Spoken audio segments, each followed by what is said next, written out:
9:30 p.m., November 7th, 1841. The Atlantic Ocean, somewhere off the coast of Florida. The brig Creole cuts through black water. Below deck, 135 men, women and children sit in darkness, chained, silent, bound for the auction blocks of New Orleans, where families will be torn apart and sold like cattle. Madison Washington moves through the shadows of the cargo hold. His heart pounds against his ribs. His hands are steady. 2 years ago, he escaped this life, made it all the way to Canada, tasted freedom, slept without fear. Then he made a choice that haunts him still. He went back to Virginia, back to rescue his wife Susan, back into the jaws of the system he had escaped. They caught him within days. Now he is cargo again, heading to the largest market for human beings in the American South. But Madison Washington is not the same man they captured.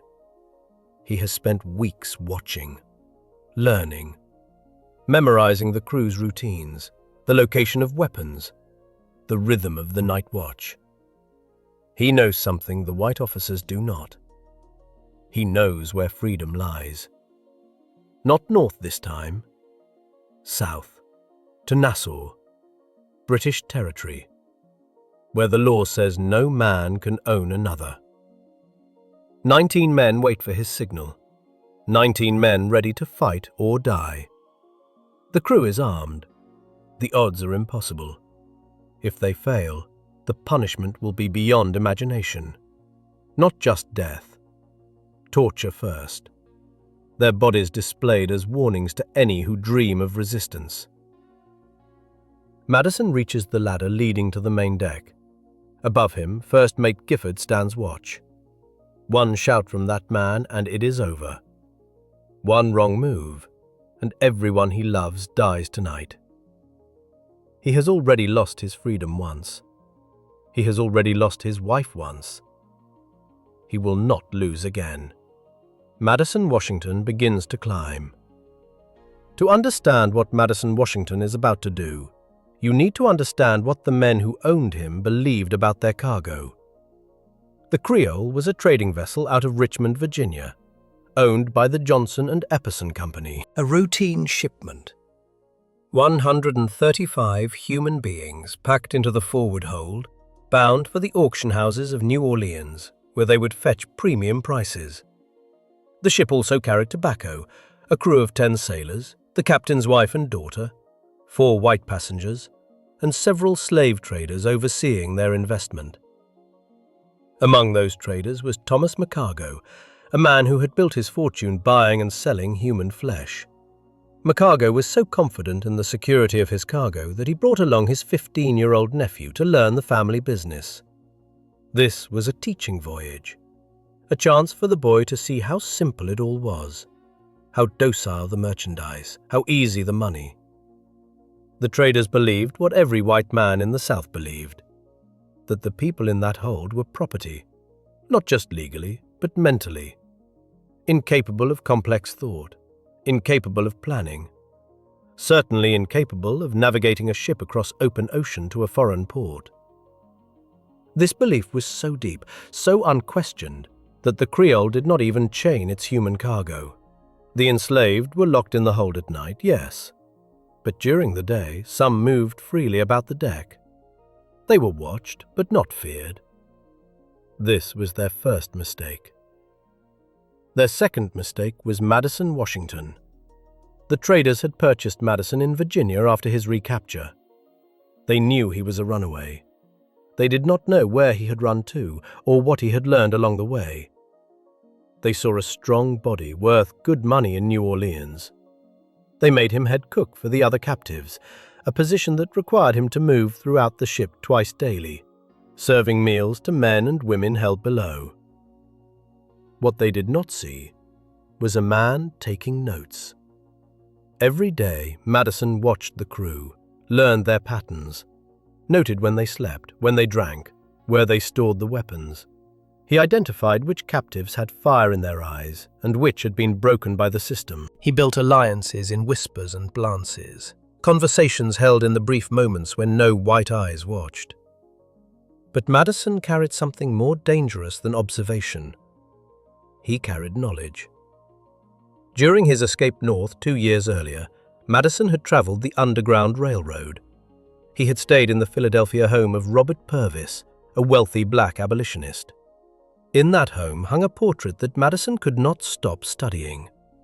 It showed Joseph Cinque, the African man who had led the uprising aboard the Amistad just 2 years before. Cinque and his fellow captives had seized that ship, killed the captain, and eventually won their freedom in an American courtroom that shook the nation. Madison had memorized that story. He had also learned something else during his time with abolitionists, something that traders on the Creole did not think a black man capable of knowing. He learned that Great Britain had abolished bondage throughout its empire in 1833. He learned that British courts had freed the captives from other American ships that landed in their territory. He learned that Nassau in the Bahamas was only days away by sail.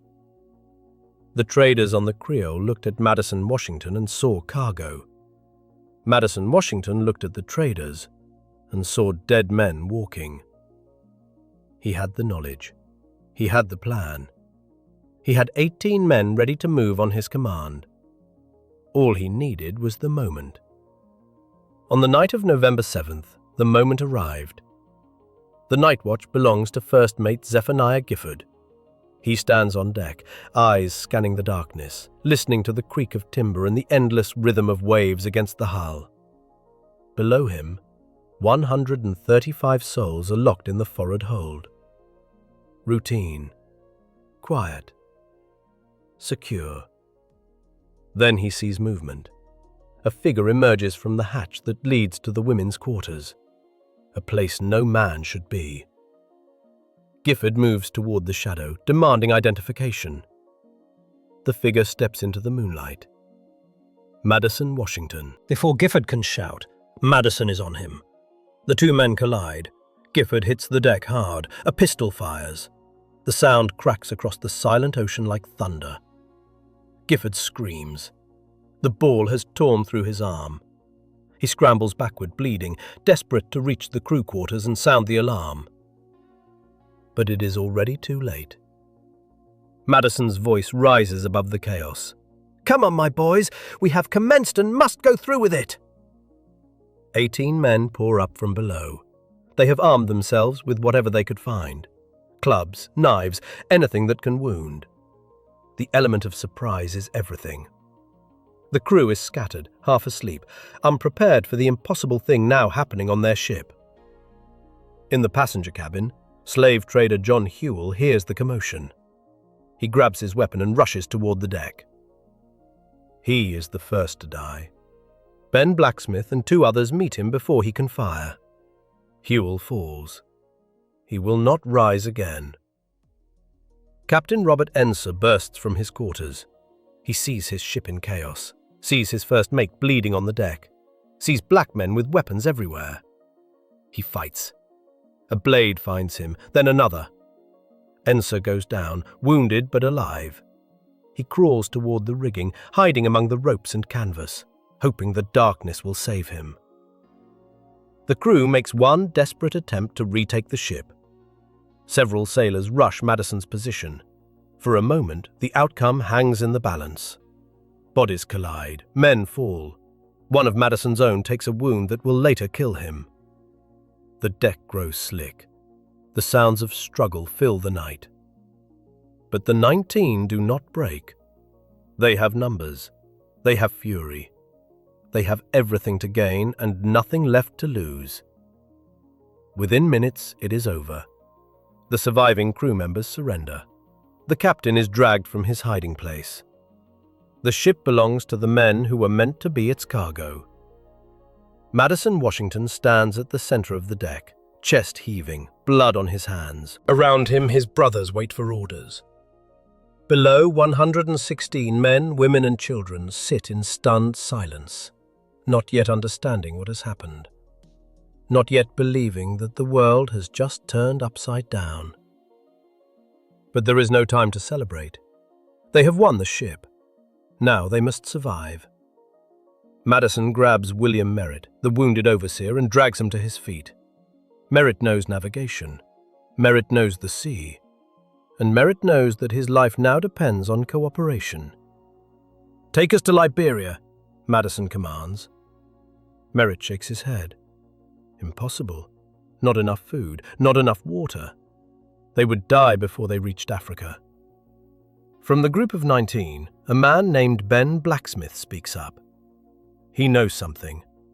Last year, another American ship ran aground in the Bahamas. The British freed everyone aboard. Nassau. 2 days' sail. British territory. Freedom. Madison looks at Merritt. The order comes without hesitation. "Then take us to Nassau."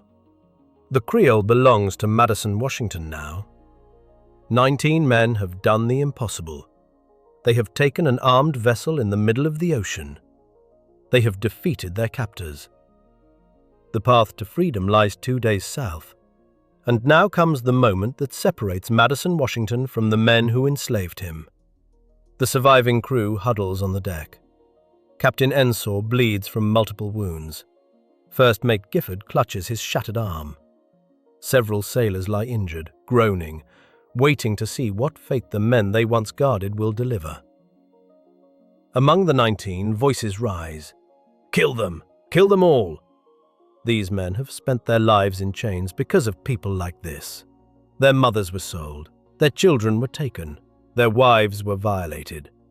Every horror they have ever known wears a white face. And now those faces lie helpless at their feet. Justice would be simple, expected, deserved. Madison Washington makes a different choice. He orders the weapons lowered, commands his men to stand down. Then he does something that no one on that ship will ever forget. He kneels beside the wounded sailors. He tears cloth into bandages. He cleans their wounds. He stops their bleeding. With his own hands, the hands of a man they considered property, Madison Washington saves the lives of his enemies. The men around him do not understand. Some argue, some curse. But Madison will not be moved. He tells them that they are not like the people who enslaved them. They will not become the thing they have escaped. They are free men now, and free men do not slaughter the helpless. This is not weakness. This is power. The power to choose. The power to show the world that the people in that cargo hold were never the animals their captors believed them to be. They were always human. More human, perhaps, than the men who bought and sold them. Morning breaks over the Atlantic. The Creole sails south under the command of her new captain. Madison orders the cook to prepare a proper meal. Not scraps, not slop. Real food. Enough for everyone. For the first time, the men and women of the Creole will eat together as free people. The women are brought up from their separate hold. They emerge into the sunlight, blinking, uncertain, not yet trusting what their eyes tell them. The men who freed them stand waiting. Two groups who were kept apart by the laws of the ship, finally allowed to see each other as human beings. Madison watches the reunion unfold. Families find each other, strangers embrace. Tears fall on the wooden deck. Then he sees her. She stands at the edge of the crowd, thin, exhausted, beautiful. The face he crossed back into bondage to find. The reason he is on this ship at all. Susan, his wife. She was on the Creole the entire time, locked in the women's hold, just yards away from him, and he never knew. He went back to Virginia to save her. He was captured trying to save her. And now, by some miracle he cannot explain, she stands before him. Madison Washington crosses the deck. Susan sees him. Her hand goes to her mouth. She does not believe it, cannot believe it. They meet in the middle of the ship. 2 years of separation. 2 years of grief. 2 years of believing they would never see each other again. The crew of the Creole, the men who tried to sell them, watch in silence as Madison Washington takes his wife in his arms. He went back for her. He found her. They are going to be free together. November 9th, 1841, 2 days after the uprising. The harbour of Nassau rises from the morning haze. Madison Washington stands at the wheel of the Creole, guiding her toward the port. Behind him, 128 men, women and children crowd the deck, straining to see the island that will determine their fate. Beside him stands Susan, her hand gripping his arm, afraid to believe what her eyes are showing her. British territory, where the law says they are human beings. A pilot boat approaches. The men aboard are black Bahamians, free subjects of the British Crown. They wave. They smile. They have seen ships like this before. They know what the people on deck are seeking. Madison has prepared for this moment. He ordered all weapons thrown into the sea miles back. There will be no evidence of violence when the authorities arrive. The 19 who led the uprising have mixed with the general population aboard. To British eyes, these are simply people seeking protection under British law. The harbour pilot boards the Creole and guides her to anchor. Word spreads quickly through Nassau. An American vessel has arrived carrying over 100 people fleeing bondage. First Mate Gifford, still bleeding from his wounds, is taken ashore to report to the American consul. He tells the consul everything: the uprising, the death of Huell, the wounded captain, the man named Madison Washington who now commands the ship. The American consul acts immediately. He demands that British authorities arrest the rebels. He demands that all 135 people be returned to American custody as property. He invokes treaties, international law, the sacred rights of commerce. The British listen. Then they send 24 soldiers of the 2nd West India Regiment to board the Creole. Black soldiers, free men, armed representatives of the Crown. The soldiers do not come to arrest anyone. They come to protect. British authorities examine the situation. Under British law, bondage has been illegal since 1833. These people are standing on British territory. Whatever American law says about property, it holds no power here. The 116 men, women and children who did not participate in the uprising are declared free immediately. They may leave the ship. They may stay in Nassau. They may sail to Jamaica. The choice is theirs. For the first time in their lives, they have a choice. Within hours, small boats fill the harbour. Black Bahamians row out to the Creole to help their brothers and sisters ashore. They bring food. They bring clothes. They bring the promise of a new life. One by one, families step off the ship and onto free soil. The 19 who led the uprising face a more complicated situation. The Americans demand they be tried for murder and piracy. The British hold them while courts determine their fate. But on April 16, 1842, after months of deliberation, the Admiralty Court in Nassau delivers its verdict. The men had been held illegally. They had the right under British law to use force to free themselves. The charge of piracy collapses. The 17 surviving rebels walk free. When the final count is made, 128 human beings have gained their liberty. Not given liberty, not granted liberty. They seized it with their own hands, in the middle of the ocean, against armed men who thought them incapable of such a thing. The most successful uprising in American history is complete. And in Washington, in Richmond, in New Orleans, powerful men tremble at what it means. The United States government does not accept defeat quietly. When news reaches Washington that the British have freed 128 people from the Creole, outrage erupts. Southern senators demand war. Planters demand compensation. The loss of property, they claim, is worth over $100,000. Insurance companies refuse to pay, arguing that rebellion voids their coverage. Lawsuits fill the courts of Louisiana.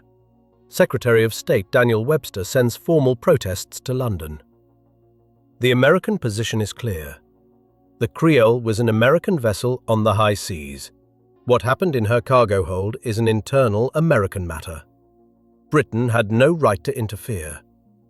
The people aboard were legal property under American law, and that law should be honoured in international waters. The British response is equally clear. No.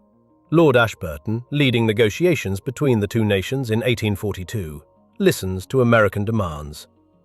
He acknowledges the diplomatic tension.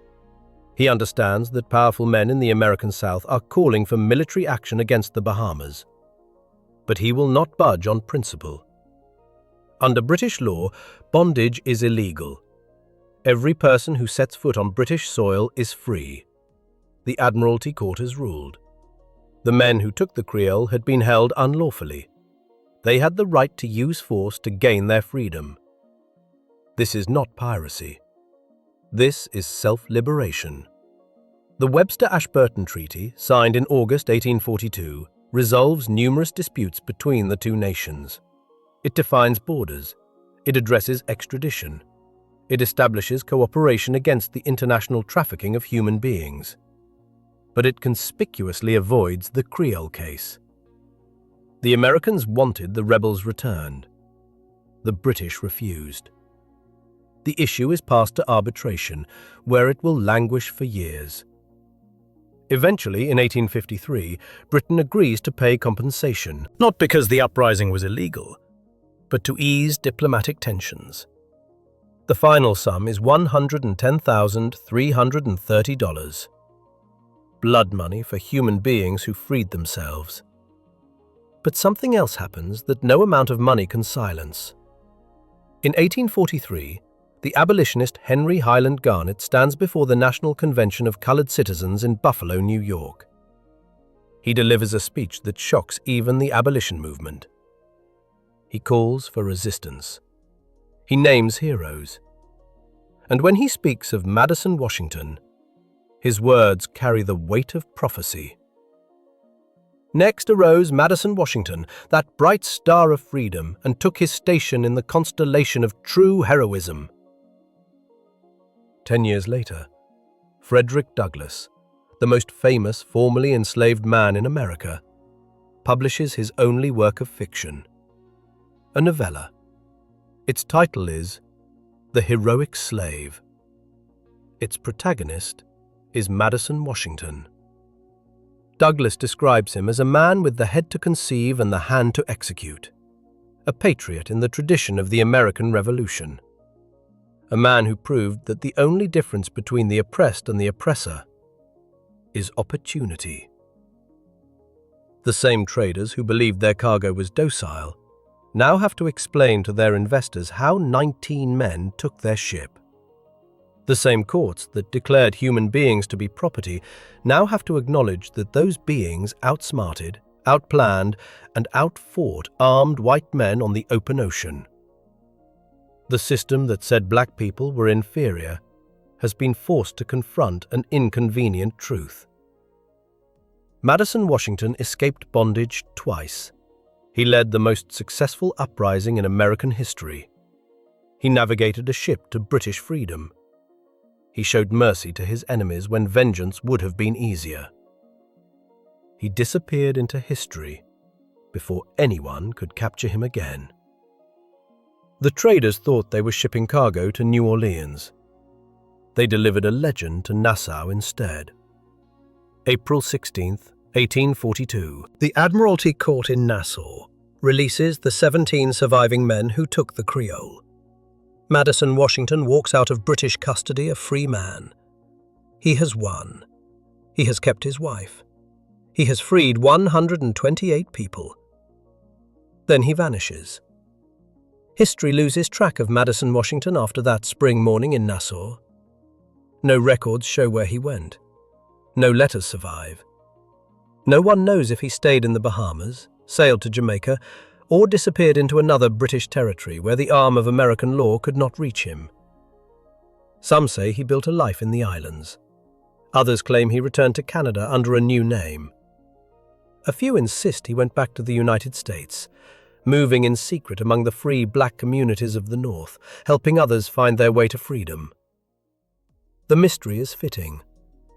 The system that enslaved him wanted to define him, control him, document him as property.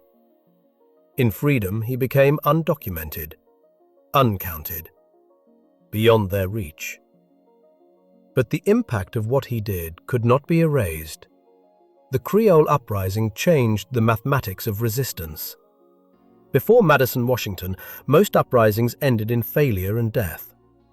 The odds were designed to be impossible. But 128 people walked free because 19 men refused to accept those odds. That number became a benchmark, a proof of concept, a demonstration that the system was not as unbreakable as it claimed. Abolitionist newspapers across the North carried the story for months. Meetings were held, speeches were delivered. The name Madison Washington became shorthand for possibility, for tactical genius, for the idea that enslaved people were not waiting for white saviors to free them. They were capable of freeing themselves. In the South, plantation owners tightened restrictions. The coastwise trade, the shipping of human beings between American ports, faced new scrutiny. Insurance companies wrote different policies. Ship captains instituted harsher security. The Creole had proven that cargo could become captors. That reality terrified the men whose fortunes depended on treating human beings like livestock. The diplomatic crisis between the United States and Britain simmered for over a decade. The question of who had jurisdiction over people escaping bondage on the high seas remained contested. The case helped establish that British soil meant British law, even when American merchants objected. That precedent saved lives. Madison Washington never wrote his own story, never gave speeches, never became a public figure like Frederick Douglass or Harriet Tubman. He did not need to. His actions spoke. He proved that one man with knowledge and courage could change the fate of over 100 people. He proved that mercy and strength were not opposites. He proved that the people who were treated as property possessed more intelligence, more determination, and more humanity than their captors. From enslavement in Virginia to freedom in the Bahamas, from cargo to captain, from property to legend, Madison Washington took his station in the constellation of true heroism. And he did it by refusing to accept what the world told him was impossible. They said he was cargo. He said he was a man. He sailed to prove it. And 128 people walked free because he was right.